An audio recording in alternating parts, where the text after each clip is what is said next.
Sejam novamente bem-vindos ao canal 500 Exercícios de Matemática para Gabaritar no Enem.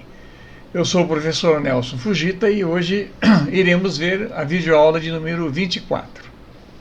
Nessa aula, trataremos de assuntos muito interessantes e que já caíram com bastante intensidade nas provas do Enem, que são questões que se relacionam à interpretação de gráficos para extrairmos, por exemplo, salários de funcionários numa determinada fábrica, para extrairmos relações de municípios que têm maior ou menor taxa de população urbana ou rural, gráficos para extrairmos dados que possam resolver questões ligadas à matemática financeira. Então, eu chamo a atenção para a aula de hoje para que vocês prestem muita atenção, porque é bastante comum cair nas provas do Enem questões em que você tem que extrair do entendimento, da leitura do gráfico, né, para se obter o que se quer e o que se tem. Ok? Vamos lá. Já que estamos falando de o que se quer e o que se tem, vamos rememorar esses dois conceitos. O que se quer e o que se tem. A pergunta que deve ser feita é quando interpretamos o enunciado de um exercício de matemática para encontrarmos o que é pedido para se resolver o mesmo. E o que se tem, a mesma pergunta que devemos extrair do enunciado de um exercício de matemática para encontrarmos o que é dado para se resolver o mesmo. Extraído o que é pedido e o que é dado, identificado exatamente essas duas questões, é mais fácil estabelecer uma estratégia para a resolução da questão. Vamos à primeira de hoje. Caiu no ano de 2009, a questão 163, diz o seguinte: segundo as regras da Fórmula 1, o peso mínimo do carro de tanque vazio com o piloto é de 605 kg e a gasolina deve ter densidade entre 725 e 780 gramas por litro. Entre os circuitos nos quais ocorrem competições dessa categoria, o mais longo é Spa-Francorchamps, na Bélgica, cujo traçado tem 7 km de extensão. O consumo médio de um carro da Fórmula 1 é de 75 litros para cada 100 km. Suponha que um piloto de uma equipe específica que utiliza um tipo de gasolina com densidade de 750 gramas por litro esteja no circuito de Spa-Francorchamps parado no box para reabastecimento. Caso ele pretenda dar mais 16 voltas ao ser liberado para retornar à pista, seu carro deverá pesar no mínimo, e aí são dadas 5 possibilidades, vamos verificar qual delas é a correta. O que se quer? O peso mínimo do carro de Fórmula 1 para conseguir dar mais 16 voltas. O que se tem? A densidade da gasolina, 750 gramas por litro, ou 0,75 kg por litro, lembrando que 1 kg são 1000 gramas. Lembrando também que a densidade é a relação entre a massa e o volume desse líquido. Consumo do carro, 75 litros por 100 km. E o traçado do circuito tem 7 km. O peso mínimo do carro com piloto e tanque vazio, ao final da prova, deve ser 605 kg, ou na hora do seu reabastecimento, quando ele estiver com seu tanque vazio. Então, 605 kg é o peso mínimo do carro. E o exercício pergunta qual o peso mínimo do carro na hora que ele sai depois de ter reabastecido para dar mais 16 voltas. Então vamos à resolução. A equipe deverá reabastecer exatamente a quantidade de combustível necessária para o carro completar as 16 voltas, para que ele chegue no final exatamente, ou para o próximo reabastecimento, ou para o final da corrida, exatamente com o peso de 605 quilos. Então vamos lá, verificar o quanto de combustível ele vai consumir. A distância percorrida tem que ser as 16 voltas vezes 7 km, que é a volta do circuito. Uma volta completa do circuito é 7 km. 16 vezes 7, 112 km. A quantidade de combustível será o consumo vezes a distância que ele tem que percorrer. Ele tem que percorrer 112 km. O consumo dele é, em cada 100 km, ele gasta 75 litros. Então, 75 litros por 100 km vezes 112 simplifica quilômetro. Com quilômetro vai sobrar litros nesse cálculo, 84 litros. Se a densidade é massa dividido pelo volume, a massa será a densidade vezes o volume da massa. Então, a massa é densidade vezes o volume. A densidade, nesse caso, é 0,75 kg por litro. O volume é 84 vezes 0,75, 63 quilos. Portanto, o peso mínimo no reabastecimento será os 605 quilos do carro com o tanque vazio, mais o piloto, e mais 63 quilos, que será a quantidade de combustível que ele vai utilizar até o final da prova para completar as 16 voltas, totalizando, portanto, 668 quilos. É a resposta correta, é a alternativa B. Ok? Interessante essa questão, né? Vamos para a próxima. Também no ano de 2009, a questão 151 diz o seguinte: um grupo de 50 pessoas fez um orçamento inicial para organizar uma festa que seria dividida entre elas em cotas iguais. Verificou-se afinal que para arcar com todas as despesas faltavam ainda R$ 510, e que 5 novas pessoas haviam ingressado no grupo. No acerto, foi decidido que a despesa total seria dividida em partes iguais pelas 55 pessoas. Quem não havia ainda contribuído pagaria a sua parte, e cada uma das 50 pessoas do grupo inicial deveria contribuir ainda com mais R$ 7. De acordo com essas informações, qual foi o valor da cota calculada no acerto final para cada uma das 55 pessoas? E aí são dadas 5 possibilidades. Vamos verificar qual delas é a correta. O que se quer? Qual o valor da cota que caberá a cada um dos 55 participantes no acerto final? O que se tem? Se tem que foi formado um grupo inicial de 50 pessoas para o rateio das despesas dessa festa. O que mais se sabe ainda? Que ao final da festa verificou-se um aumento não previsto nas despesas de R$ 510.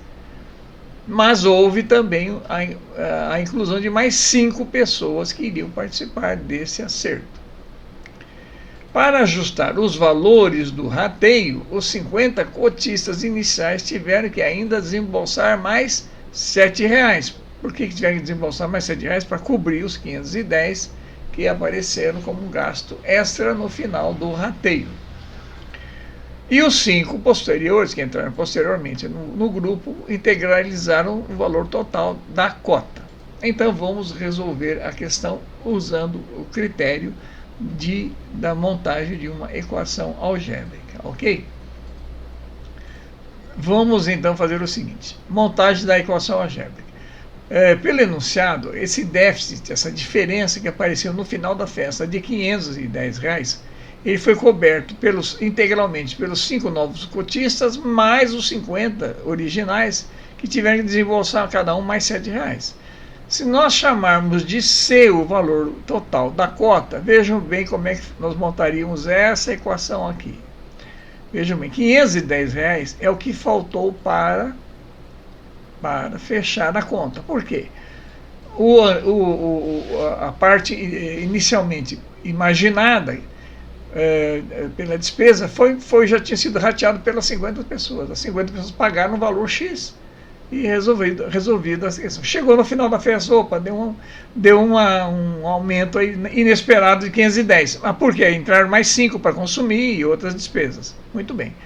Como é que eles fizeram isso, então? Cada um dos 50 cotistas originais entraram com mais R$ 7. Então nós temos 50 mais 7, 350. Mais o que os 5 cotistas pagaram de forma integral, tem que ser suficiente para cobrir essa diferença de 510. Certo? Então, os R$ 510 que extrapolaram o projeto inicial, o planejamento inicial, tem que ser cobertos pelos novos cotistas, que tem que pagar, os 5 novos, tem que pagar integralmente isso, e mais os 50 que tem que desembolsar 7, para que fique todo mundo pagando exatamente a mesma coisa. Então, vamos lá, montando essa equação: 510 igual a 5C mais 50 vezes 7, 350, isolando o C, 5C igual a 510 menos 350, e dividindo tudo por 5 para achar o valor de C. Vai dar 160 por 5, ou R$ 32, e a resposta correta é a resposta D, R$ 32. A cota, o valor C da cota, R$ 32, a resposta D. Bom, para que, às vezes, na resolução de uma questão como essa, às vezes uma preposição de para com, etc., por exemplo, não previsto aqui se fosse fosse para, por exemplo, poderia modificar o sentido desses valores, o sentido dessa montagem da equação. Então, para que a gente sempre tenha condição de certeza para resolver isso, e desde que haja tempo para que a gente possa resolver, né, no final da prova, vamos fazer a prova real dessa questão. O que seria a prova real da questão? Partindo do final, do valor da cota final, que é a resposta, e voltar ao rateio original para ver se ele fecha de acordo com o enunciado das questões. Vamos lá? Muito bem. Então, se os 50 cotistas originais tiveram que colocar mais 7, qual foi o valor inicial que eles colocaram? Os 32 menos 7 foi, então, 25. Então, o custo previsto no planejamento deles foi 50 vezes 25, o que daria R$ 1.250 para cobrir a festa, ok? Porém, no final da festa, esses 1.250 não foram suficientes, tiveram que acrescentar mais, cobrir mais os 510. Então, o total das despesas, que não era 1.250, passou a ser agora 1.760. Se pegarmos os 1.760 e dividirmos pelos 56, tem que dar um valor igual para todo mundo, que seria R$ 32,00. E fecha, portanto, essa questão. Resposta D. Ok?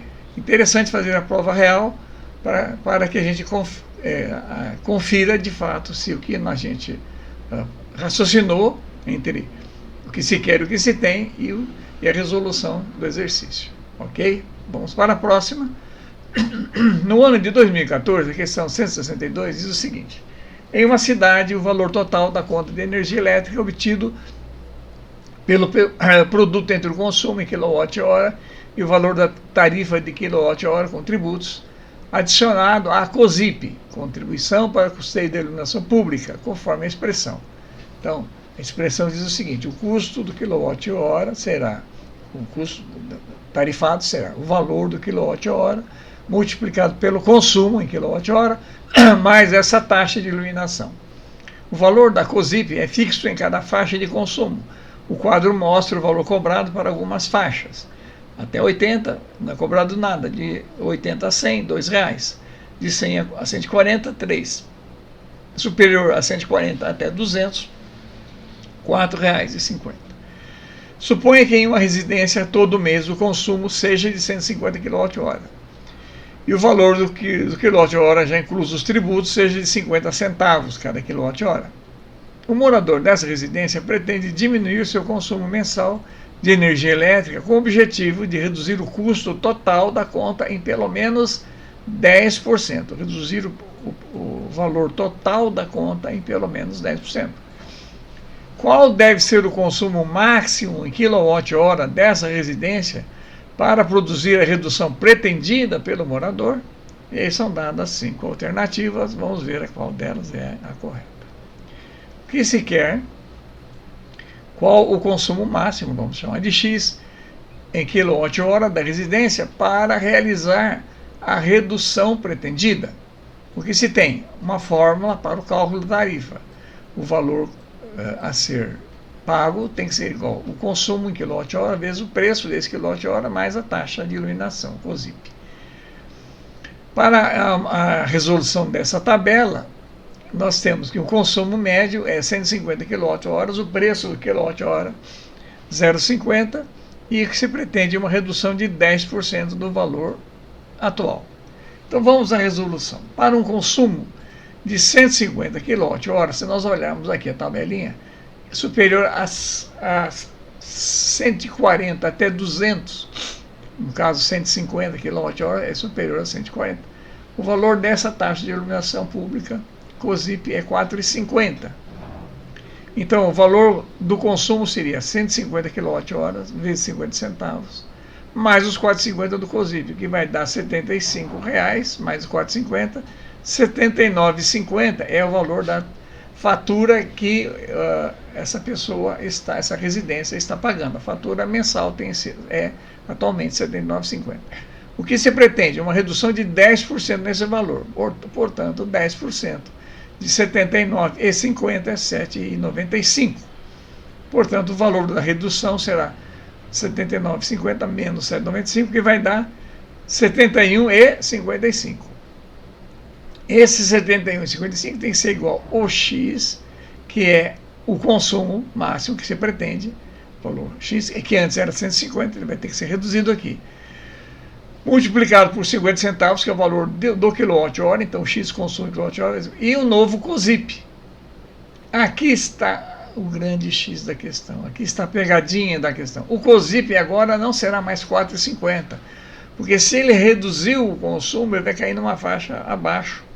Abaixo ele vai estar aqui de R$3, abaixo de 140, R$3. Então, esse COSIP aqui não pode ser mais agora 4,50, nessa redução de 10%. Então, para montar a equação de forma correta, vamos pegar o 71,55, que é o 79,50 descontado 10%, 71,55, que é igual a 0,50 centavos vezes o consumo X, mais R$3 e não mais 4,50. Ao montar essa equação, nós vamos passar o R$3 para lá, fica 71 menos 3, 68, 55. O 0,5 que está multiplicando passa para lá dividindo, fica dividido por 0,5. E, portanto, o X, o valor considerado seria 137,10. O valor não em reais, é o valor em quilowatt-hora, 137,10 kWh, e a resposta correta é a resposta C. Ok? Vamos para a próxima. No ano de 2014, o exercício 166 diz o seguinte: no Brasil, há várias operadoras e planos de telefonia celular. Uma pessoa recebeu 5 propostas, A, B, C, D e E, de planos telefônicos. O valor mensal de cada plano está em função do tempo mensal das chamadas, conforme o gráfico. Então, nesse gráfico, nós temos aqui, no eixo das abscissas, o tempo mensal que o consumidor pode utilizar, começando com 10, 20, 30 até 60 minutos e assim por diante. E no eixo das ordenadas, o valor que ele vai pagar mensalmente em reais para esse consumo. Ok? Então vamos lá. Essa pessoa pretende gastar exatamente R$30 por mês com o telefone.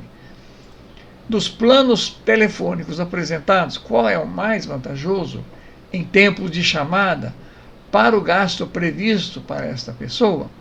E aí são dados esses 5 planos que nós vamos ter que identificar qual deles é o mais econômico, é o mais vantajoso. Vamos lá.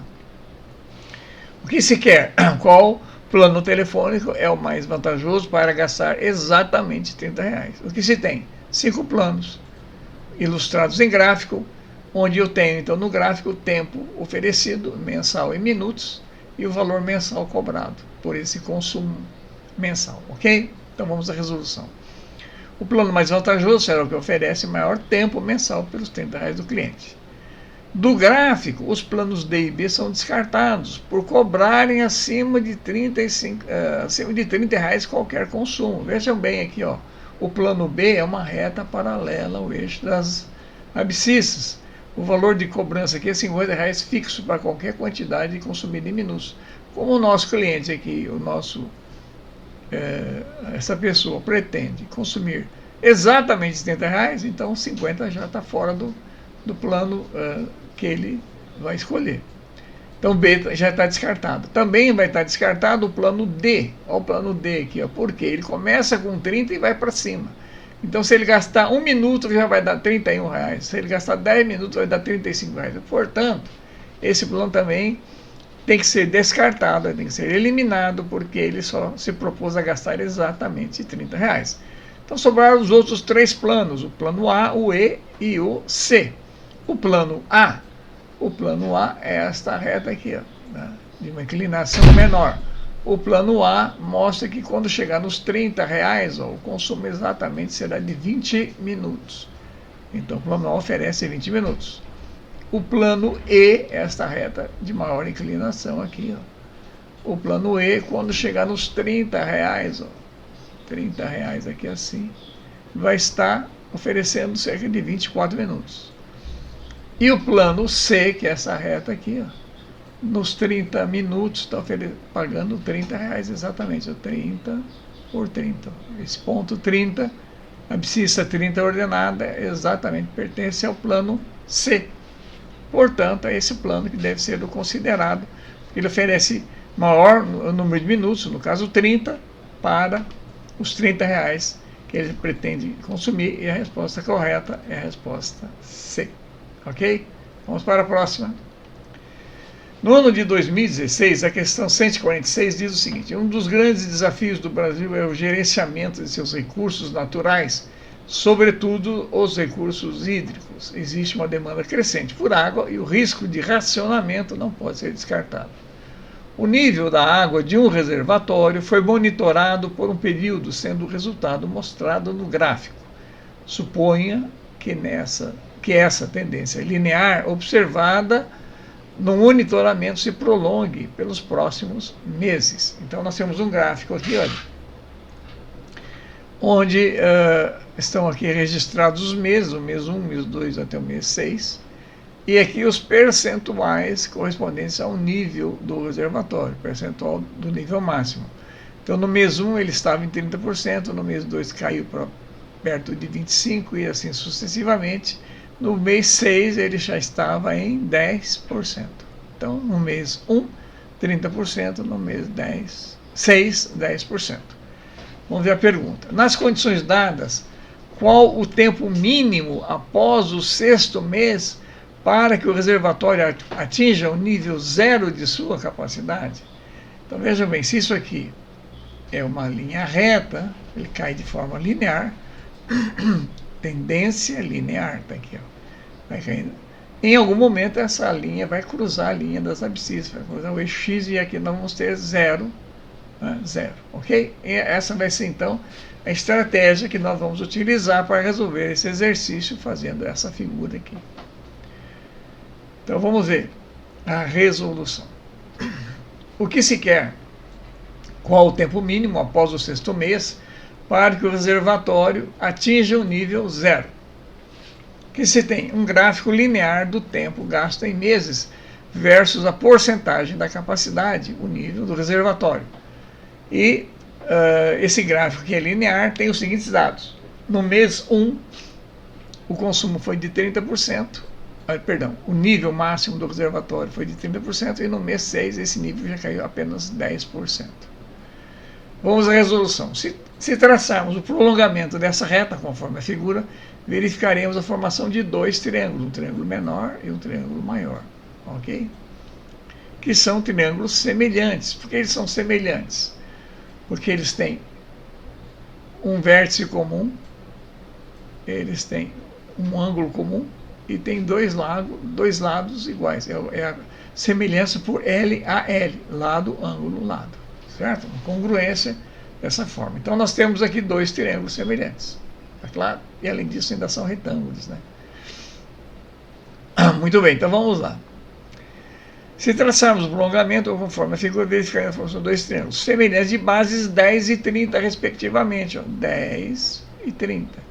E a altura, se nós chamarmos de x a distância, x, os meses que vão além do mês 6 para zerar o reservatório, que é o que vocês pedem, se chamarmos de x será a altura desse triângulo menor. E o triângulo maior será x mais 6?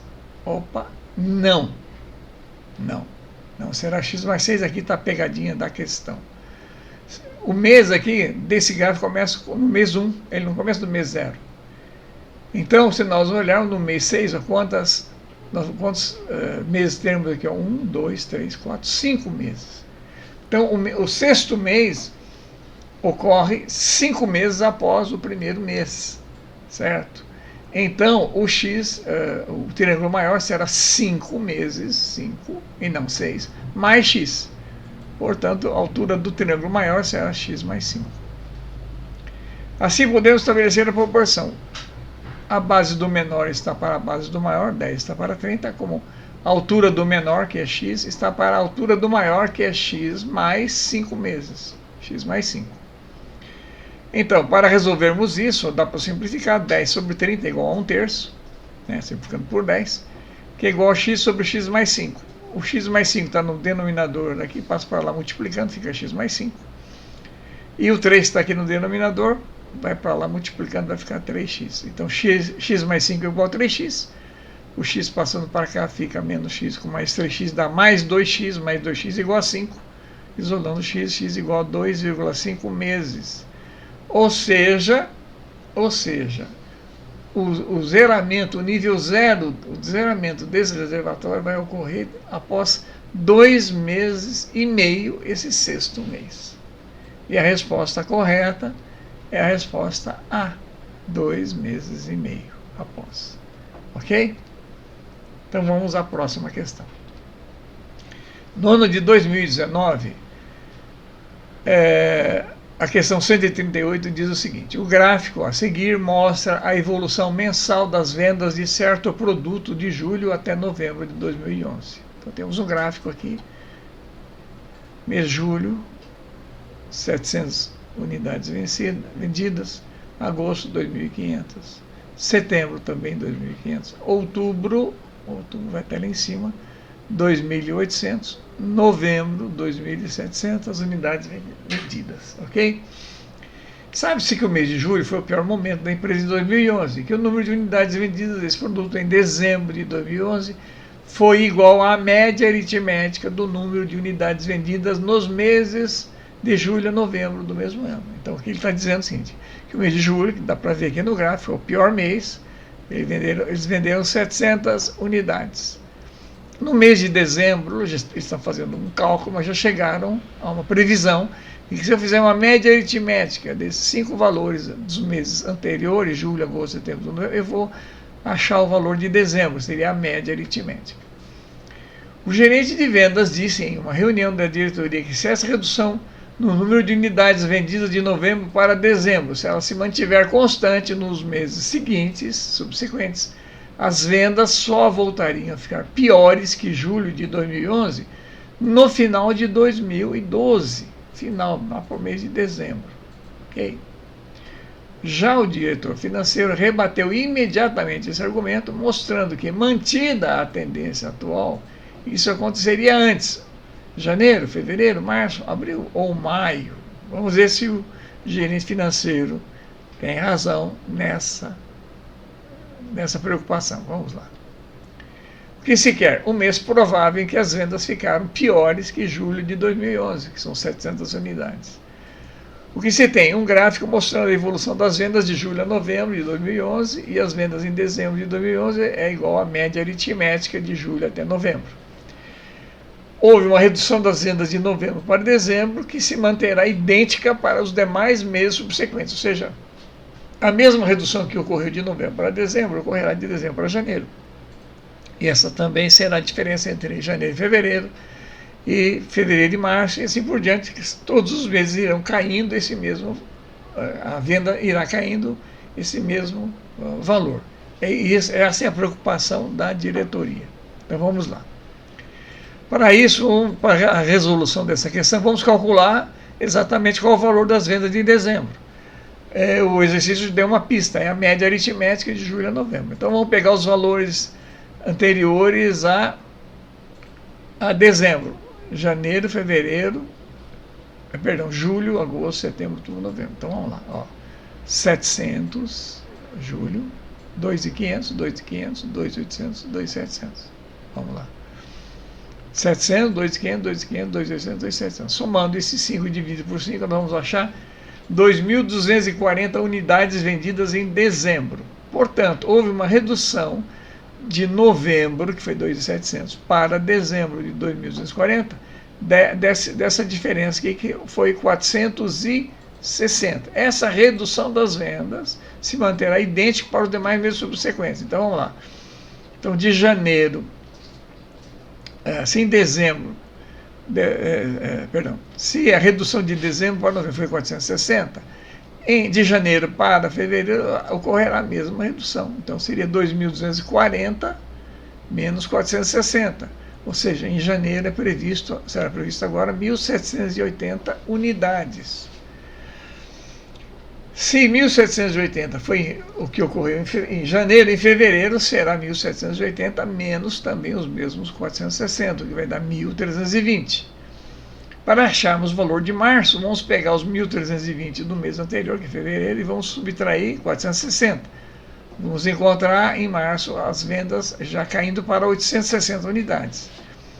Finalmente, em abril, mantida essa mesma tendência, nós vamos ter as 860 unidades menos as 460, e o que vai dar 400, portanto, 400 abaixo de 700, que é o mês de julho, e, portanto, em abril de 2012, essas vendas já ficarão abaixo do mês de julho, muito antes do final do ano, conforme previu corretamente o diretor financeiro.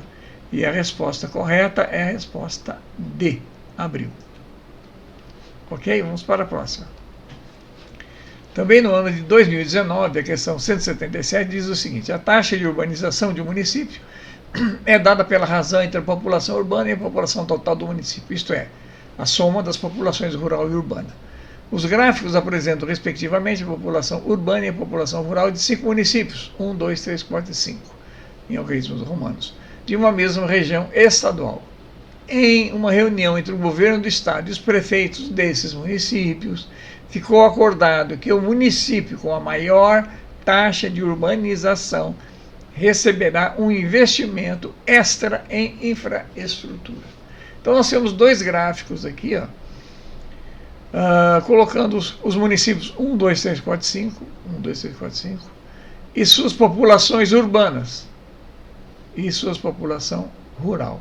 Por exemplo, aqui, o município 1 tem 8 mil habitantes, 8 mil pessoas vivendo na cidade, na sua população urbana, e 4 mil na zona rural, ou seja, metade da zona rural, metade da população urbana está na zona, equivale à zona rural.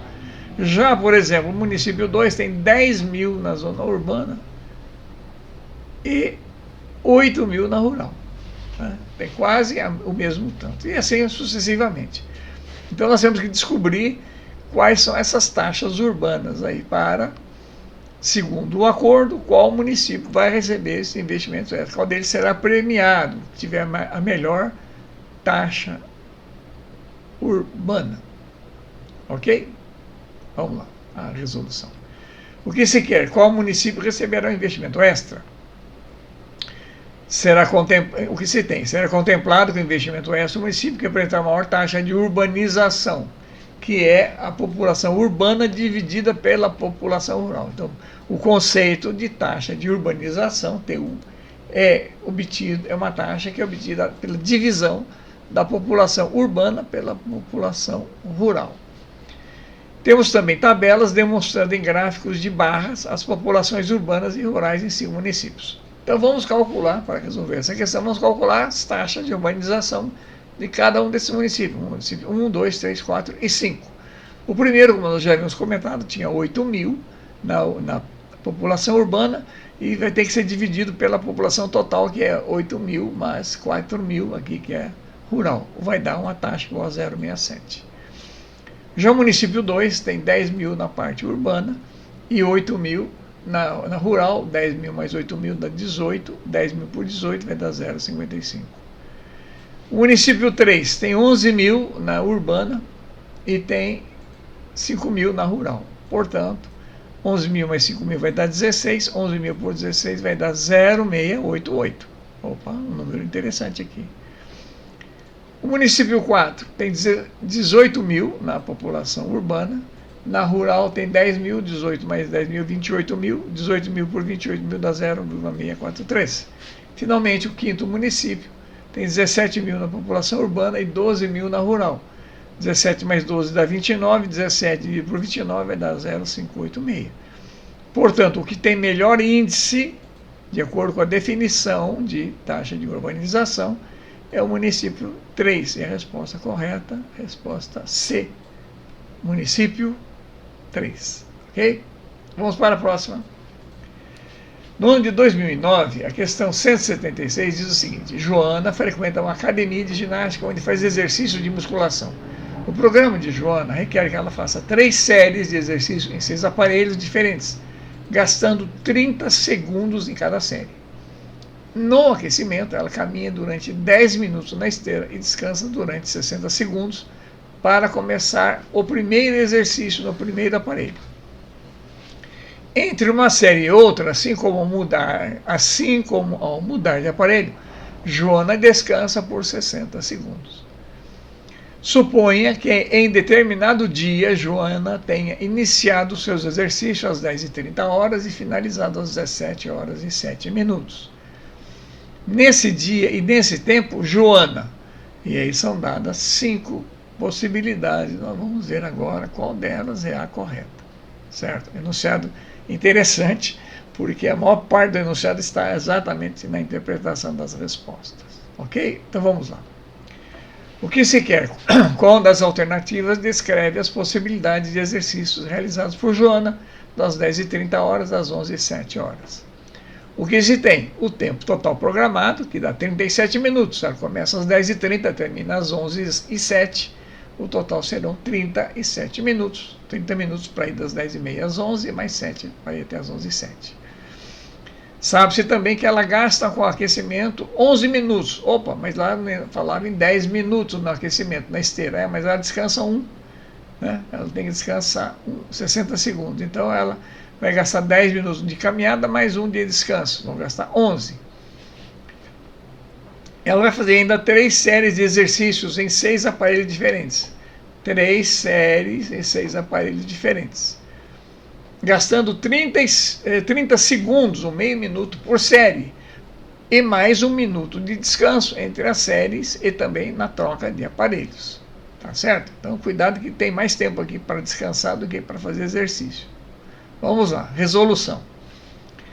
Se Joana dispõe de 37 minutos, após o aquecimento, sobrarão quanto? Ela tinha 37, menos 11, que é o tempo do aquecimento, com descanso, 26 minutos. Desses 26 minutos, cada série nos 6 aparelhos consumirão 1,5 minuto por atividade. Por quê? Vamos lá. Não são 6 aparelhos? São 6 aparelhos.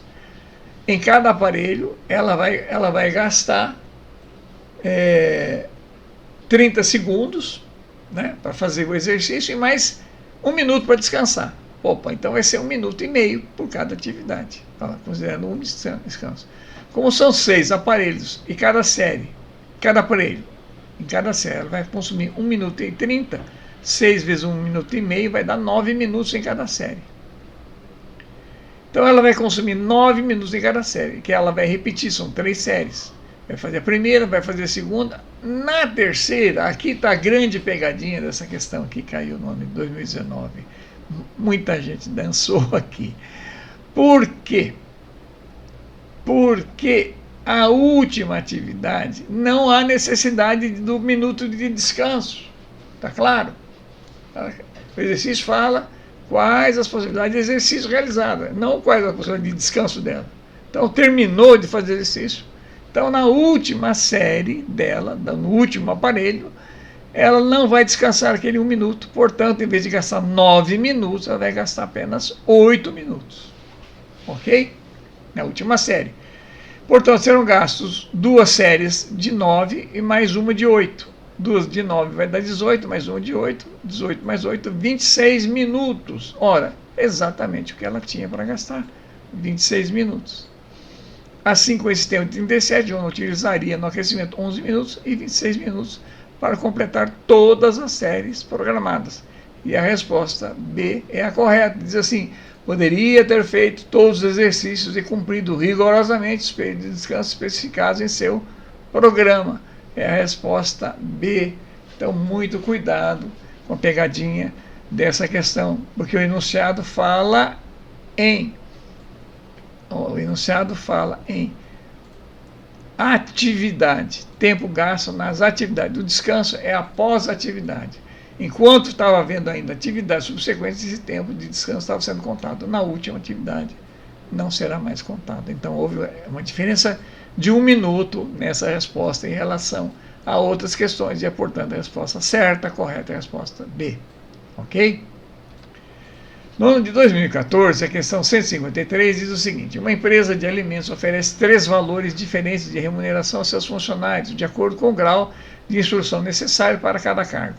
No ano de 2013, a empresa teve uma receita de R$ 10 milhões por mês e um gasto mensal com a folha salarial de R$400 mil, distribuídos de acordo com o gráfico 1.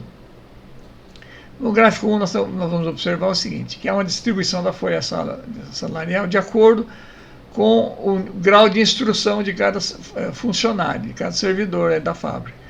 Então, ensino fundamental, ensino médio e ensino superior. Consomem da folha salarial, 75% dessa folha é gasta com o povo, com os servidores, com os funcionários que têm ensino médio. E os outros 25%, metade deles, é gasto com quem tem ensino superior e outra metade, os outros 12,5%, para quem só tem o ensino fundamental. Ok?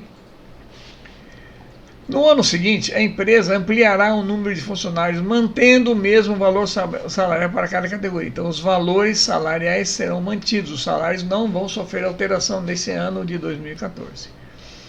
Os demais custos da empresa também permanecerão constantes de 2013 para 2014. O que vai mudar? O número de funcionários em 2013 por grau de instrução está nesse gráfico 2. Então, no gráfico 2, nós podemos observar que houve um aumento, tá certo? Aqui é 2014, houve um aumento nos servidores aqui, ó, nos funcionários. Houve um aumento aqui de 50 para 70 para quem tem ensino fundamental, de 150 para 180 para quem tem ensino médio, e houve um aumento de 10 pessoas para quem tem ensino superior, foi de 10 para 20, ok?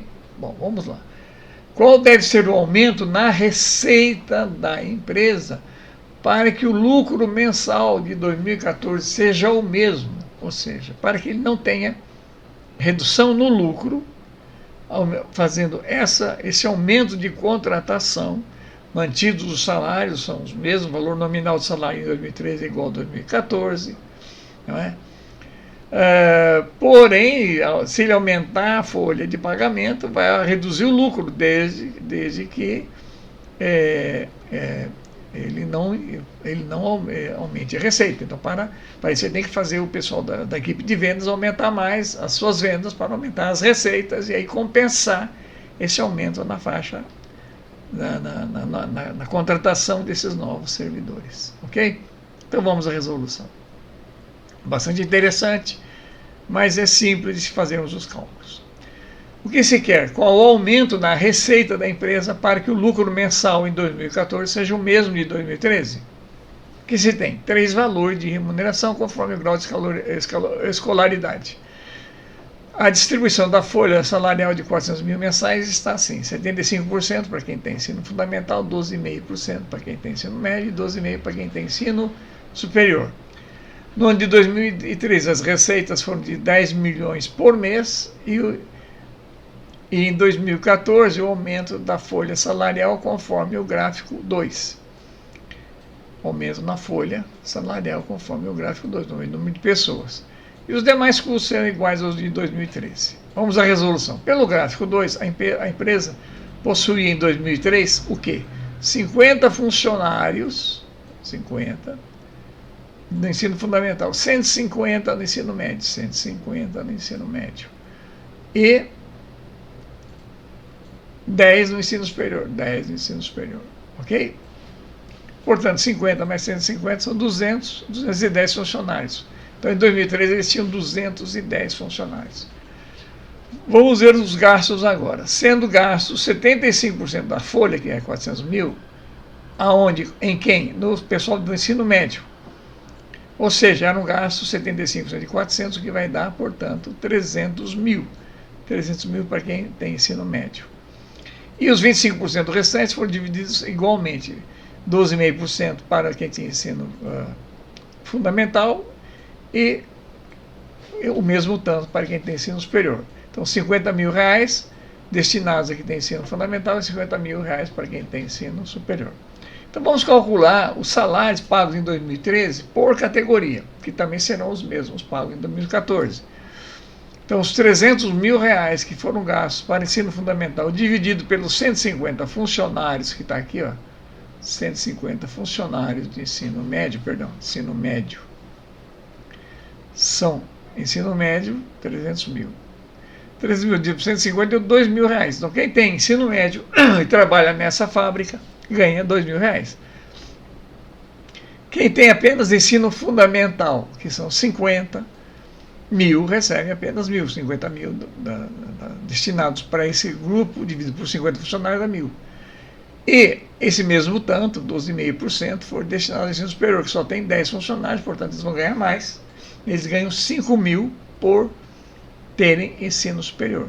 Então nós temos 10 funcionários ganhando 5 mil, porque tem ensino superior, 150 funcionários ganhando 2 mil reais, porque tem ensino médio, e apenas 50 funcionários ganhando 1.000 reais, porque tem só ensino fundamental. Muito bem. Na folha, o que aconteceu? Houve um acréscimo aqui, olha, para quem tem ensino fundamental, de 20 pessoas. 20 pessoas no ensino fundamental.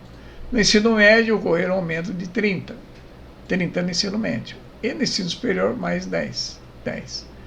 Então, multiplicando pelos salários, que não aumentaram, continuaram exatamente o mesmo. Então, para quem tinha ensino fundamental, o salário era 1.000 reais. Esses 20 novos vão ganhar 20 mil reais. 20 vezes 1.000, 20 mil. Esses 30 de ensino médio vão ganhar 2 mil, cada vez 30, 60 mil. E os 10 do ensino superior, cada um vai ganhar 5 mil vezes 10, 50 mil. A soma de 20 mais 60 mais 50 vai dar 130 mil reais. Que vai ser, então, um acréscimo na folha. E, portanto, tem que ser exatamente o aumento na receita para que o lucro não mude, para que o lucro não reduza. Ele vai ter que aumentar as vendas, conseguir aumentar 130 mil reais na sua receita, não é? De modo que equilibre, então, 130 mil que ele vai gastar a mais com o pessoal. E a resposta correta é a resposta B. Ok? No ano de 2011, a questão 172, ela diz o seguinte: uma enquete realizada em março de 2010 perguntava aos internautas se eles acreditavam que as atividades humanas provocam o aquecimento global. Eram 3 as alternativas possíveis e 279 internautas responderam à enquete, como mostra o gráfico. Então, o gráfico nós temos aqui 67 dizendo sim, né?